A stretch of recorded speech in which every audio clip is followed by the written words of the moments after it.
What's up, guys? Welcome to our next video. The goal of this video is going to be we're going to prove that the limit as x approaches c of f of x to the r is equal to L to the r, given that L is greater than 0 and that r is an element of a real number, and also that the limit as x approaches c of f of x is equal to L.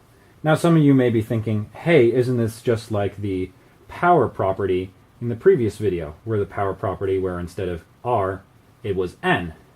But the important distinction to make is that n is an integer. It can only be a positive whole number integer. But here, by putting in r where r is any real number, r can be negative, r can be positive, r can be a whole number, r can be a fraction, r can be pretty much anything that exists. So, the goal of this is to prove that the limit as x approaches c of f of x to the r is equal to L to the r.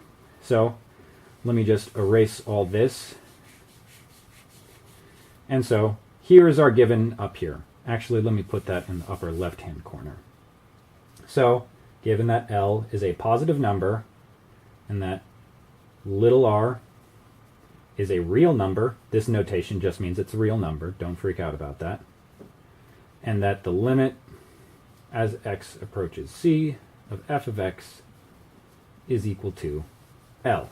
So the first thing we're going to do is we're going to use the property of a composite function. So property of a composite function says that if this statement is true, limit as x approaches c of f of x is equal to L, and if the limit as u approaches L of g of x is equal to g of L, then the limit as x approaches c of g of f of x is just equal to g of L. So that's the composite property. Now we're just going to shift it to our needs. So, as we showed in previous videos, we showed that the limit as x approaches c of the natural log of x is just equal to the natural log of c. And we proved that with logarithms, and this is just where it's log base e. So, here we're just going to change this to u so that we don't confuse ourselves, and c will be L. So by the composite function, we know that the limit as x approaches c of the natural log of f of x is equal to the natural log of L, which makes sense. So now we'll use the constant property. So with the constant property, we can multiply any real number constant, hint, this is where r comes in. We can multiply both sides by any real number r constant, and by the constant property we can pull constants in and out of limits. So we'll put the r back into this limit.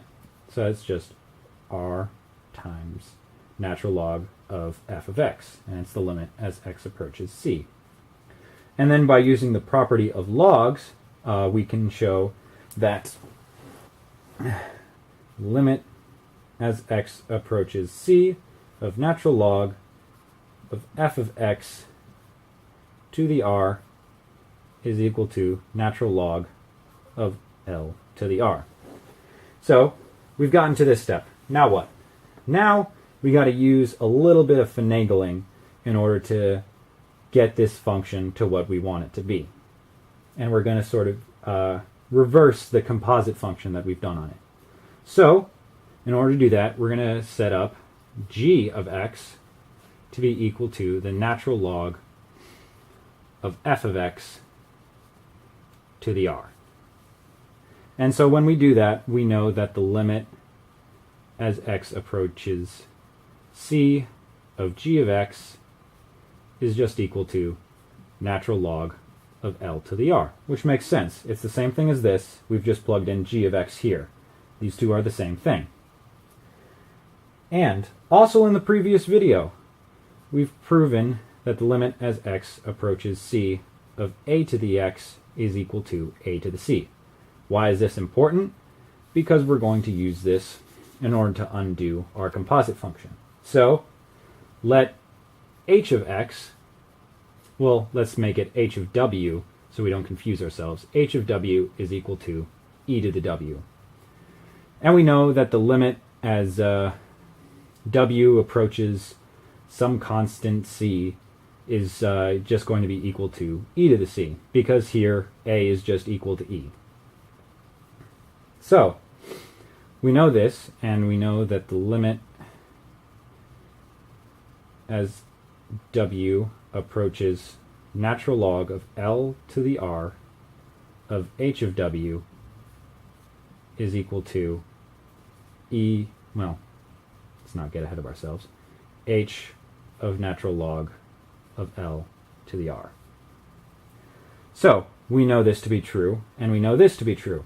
So by the composite function, we can say that the limit as x goes to c of h of g of x is equal to h of natural log of L to the R.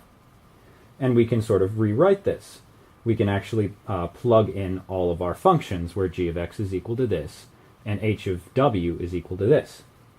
So by plugging in things, we can actually get that the limit as x approaches c of e to the natural log of f of x to the r is equal to e to the natural log of L to the R.